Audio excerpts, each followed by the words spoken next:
Today's story is yet another classic Oni tale. A man takes up shelter in an abandoned house in the middle of nowhere, only to find that while the humans had left the place long ago, there was something else lurking in the shadows. Classic. But I will also warn you that this story doesn't end like the other stories have up to this point, and the ending, honestly, may very well upset you. Yokoso owashitare, and welcome back to yet another classical Japanese folk tale. If you like ancient Japanese history or culture, or do you just like storytelling in general, please don't forget to like the video. Please subscribe to the channel because there are plenty more of these stories where this one came from. And with no further delays, let's get on with the story. Once upon a time, imawa mukashi.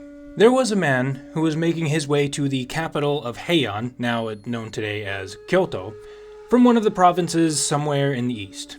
What I can tell you about this man right off the bat is that, like pretty much every other main character we've seen in these stories, this was likely a man of at least minor nobility.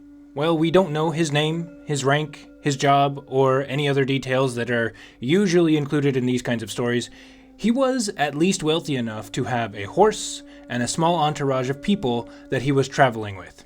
We also don't know where he was traveling from specifically or why he was headed to the capital, so mostly this man and the details surrounding him are a mystery even to this day. What I can tell you though is that Seta Bridge was a bridge that crossed over one of the rivers flowing out of Lake Biwa to the northeast of the capital city. Apparently, it was a very ancient bridge that even shows up in the Nihon Shoki, which is one of the oldest works written in Japanese that we know of. I guess it technically was written in Chinese, but it's one of the oldest works written ever in Japan that we know of. And this bridge was a place that almost everyone who was going out to or headed back from the east would cross. And so it happened that our main man and his entourage crossed this bridge right as the sun was actually starting to set. Naturally, as the light waned, the party began keeping a lookout for a place to stay. Sleeping outside, of course, was not something that nobility, even minor nobility, were particularly keen on doing. And if you have seen previous videos about people traveling, it was very common for travelers to ask other people if they could stay in their house for a night while they passed through. So with darkness slowly growing, onward the party went, looking here and there, checking around bends and forks in the road, just in case there was a house that they could ask to stay in. Unfortunately for the party, however, they weren't in a village or any other settlement, and so they just had to hope that maybe nearby there was a wealthy individual who happened to have an estate out in the countryside. But as the minutes dragged on and the sunlight continued to fade, they started to get worried that maybe they would have to camp out. That is, until one of them, somebody, spied what looked like a fairly sizable roof jutting out over some of the trees. Elated, the party then made for this building at a faster pace, thinking of food, company, candlelight, and safety from the oncoming dark, and the things that may be lurking within it. And pretty soon, they arrived at the gate. However, it was very clear as soon as they got there that their elation was slightly misplaced. The house, with its run-down walls and overgrown garden, was clearly abandoned. There would be no hosts to serve them a late dinner, there would be no admiring the rustic pleasantries of a rural estate, and the safety from the dark would be questionable at best. But at the very least, it was a roof and some walls, albeit broken down and not much to look at, and without any of the amenities that a house bustling with activity would have been able to offer. But it was better than sleeping on a patch of dirt outside. So with no other options and not wanting to risk looking longer, which at this rate probably wouldn't have turned up anything better anyway, the party decided to move into this dreary place and set about making things as comfortable as they could manage. The man's servants first found a place to tie up the horses, and then found a spot not far from the horses but still under a roof, and made that their spot for the night. The main man, however, went a little deeper into the house, and found what was left of the main room that the previous owner had likely spent most of his, or her, time in. Then he cleaned up a section of the floor, unrolled a mat of hide to lay on, and continued with the usual bedtime preparations, all the while wondering to himself, what made the former residents abandon this house? I mean, yeah, it was out of the way, and given that bandits were definitely a thing out in the countryside, it was still a nice house. Or rather, most likely, it had been a nice house when people still lived in it, and it was a bit surprising that anybody would just have up and left. But then the workings of karma and destiny are unknowable, and it's certainly possible that some early death had occurred or some other tragedy happened that made living in this place unbearable for the previous tenants. And trust me, in a country as teeming with green and life as Japan, it doesn't take nature too awfully long to reclaim things that are abandoned. So it's possible that not that much time had actually passed since the tenants had left. But whatever the reason that the previous tenants abandoned this place, honestly, it didn't really matter. All that really mattered was that they now had a place to stay, even if it wasn't ideal. By now, it was completely dark. And having finished all of his nightly bedtime preparations, the man finally laid himself down on his mat, closed his eyes, and did his best to fall asleep. Being out in the middle of nowhere, in an abandoned, rundown house, which oftentimes was the setting in rumors and stories for all sorts of bad occurrences, the man couldn't actually seem to lose consciousness. He just laid there for a while, tossing, turning, with his mind wandering to unnerving thoughts, with the dark, dreary place doing very little to console him. After a couple of hours with no luck of actually falling asleep, the man finally accepted that his mind was just not in a state for sleep.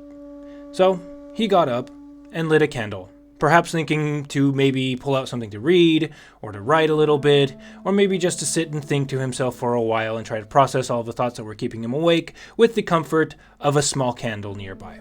But no sooner had he lit this little candle, when suddenly he heard a noise.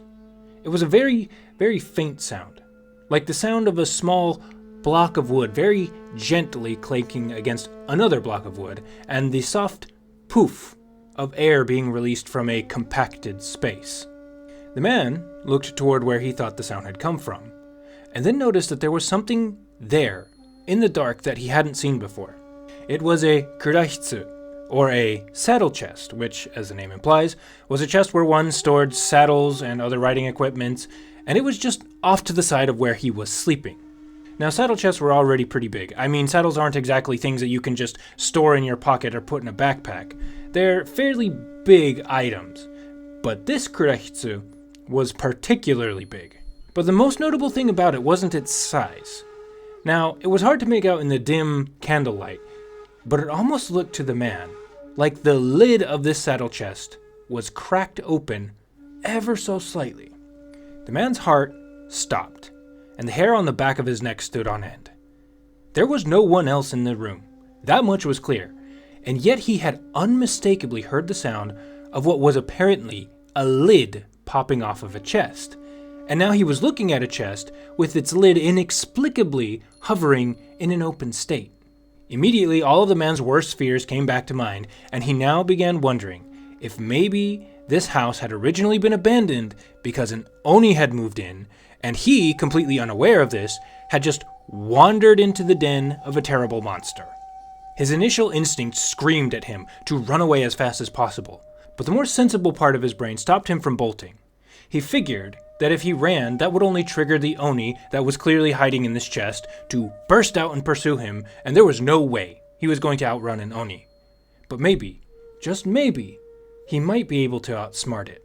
Fighting the panic that was clawing at his chest, the man averted his gaze and did his best to pretend like he had noticed nothing.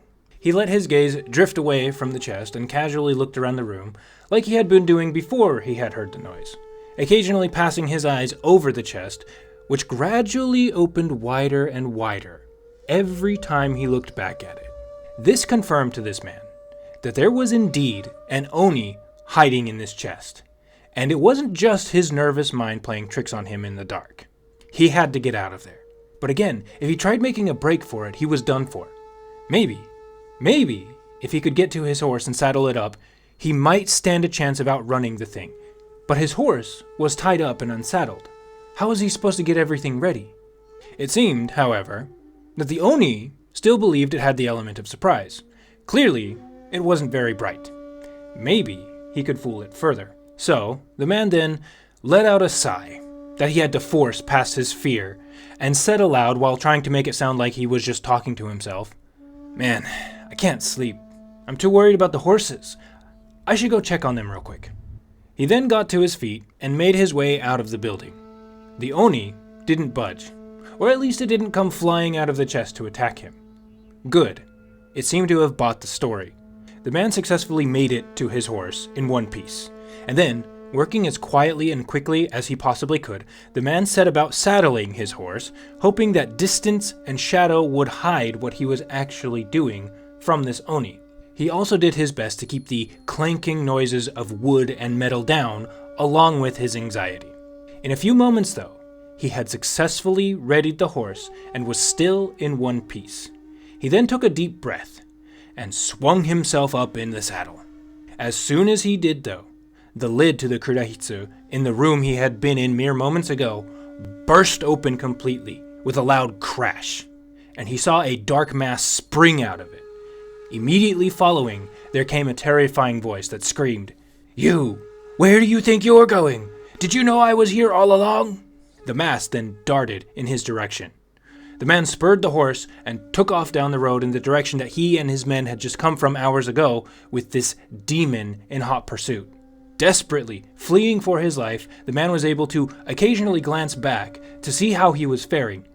Luckily, he was a notable distance ahead, but it didn't seem like he was making any extra ground, though it was hard to tell because he couldn't really see this Oni very clearly in the dark. All he could really make out was that there was something huge and horrifying that was barreling its way toward him and keeping pace. On and on he rode into the night, until eventually he came to the vicinity of Seta Bridge. It was here that the man came to the conclusion that he really didn't know where he was supposed to go. If he and his entourage had encountered a village or some other form of civilization on this road, he would have immediately headed for that, hoping that the protection of other people would be enough to make this Oni give up. But he had just come on this road, and he knew that there was nowhere close enough that he could escape to. Furthermore, while he had maintained a distance, his horse was clearly getting tired. It couldn't keep this pace up for much longer. And so, just before the man made it to the bridge proper, he had an idea. After he passed into a shadow, he very quickly slowed the horse down, hopped off of its back, gave it a slap on the rear to keep it going, and darted off to the side of the bridge. If he couldn't outrun the Oni, then maybe he could hide from it. Again, he had outsmarted it once. Maybe he could do it again. He practically slid down the length of the slope that led to the river, and after reaching the bottom, he darted behind one of the massive support pillars that held the bridge up, hoping that he could escape capture and a gruesome death in its shadow. He then tried to catch his breath as he heard the last rapping of his horse's hooves as it made it past the bridge on the other side of the river, only to soon be replaced by the heavy thuds of the Oni as it began speeding over the bridge on this side of the river in pursuit of the horse. At first, the man thought that his trick had worked, that the Oni was simply going to keep chasing the horse and he could slip away back to his men, gather them all up, and get the heck out of Dodge. But the man froze as he heard the thud of the Oni's footsteps above him slow down. The man's heart then leapt, and he began praying silently to Kannon to save him like he had never prayed before in his life. He remained rooted to this spot as he heard the footsteps above him move sporadically this way and that way on the bridge, followed by the terrifying voice of the Oni, once more frantically and maliciously repeating, "Where is he? Where is he?" The man, with his back pressed up against this pillar, almost like he was trying to melt into it, stayed as still and as quiet as he could, not daring to move a muscle. A minute passed, with the frantic and irregular pacing of the Oni moving back and forth across the bridge, continuing unabated. But it seemed like it was moving less and less. Was it giving up? Another minute passed, and still there was no sign that the Oni knew where he was. His plan was working. The Oni somehow knew that he had abandoned his horse around the bridge. Maybe it had glimpsed the empty saddle in the moonlight and realized that he had bailed. But clearly, it wasn't smart enough to guess that he had sought refuge beneath the bridge. The tiniest flicker of hope then sprang up inside him. But he wasn't out of the woods just yet. Just another minute or two of this and the Oni would probably give up completely and head back to where it came from or off in some other dark recess of forest. The man, however, was probably going to make it out of this horrifying situation alive. But just as this one little flicker of hope sprang alive in his chest, Suddenly, out of nowhere, seemingly in response to the Oni's frenetic questioning, a different voice came out of the darkness and spoke a single sentence. "He's under the bridge." The man's eyes snapped to where the sound had come from. He strained them to see through the darkness to make out who or what had just spoken. But it was no use. It was way too dark to see anything hiding in the shadows and at least get a view, get even a silhouette of whatever this thing was that had just given him away and condemned him to getting torn apart and eaten by the rampaging Oni above him. And then, the story ends. Yep, it's over. Or rather, the entire last part of it is actually missing. Due to damage to whatever manuscript we still have available, we have no idea what happens after this point. We also don't have any other sources that mention this story which we can cross-reference to and at least get an idea of what happens, which is really unfortunate because we can do that for most of the sections missing in this text, in this collection of stories, but for some reason, this seems to be the only place that this story was written down. So we are simply left to wonder. Or actually, you know what? Let's be a little creative here and have some fun. Why don't you make up your own ending to this story and tell me in the comments below how you think it should or did end.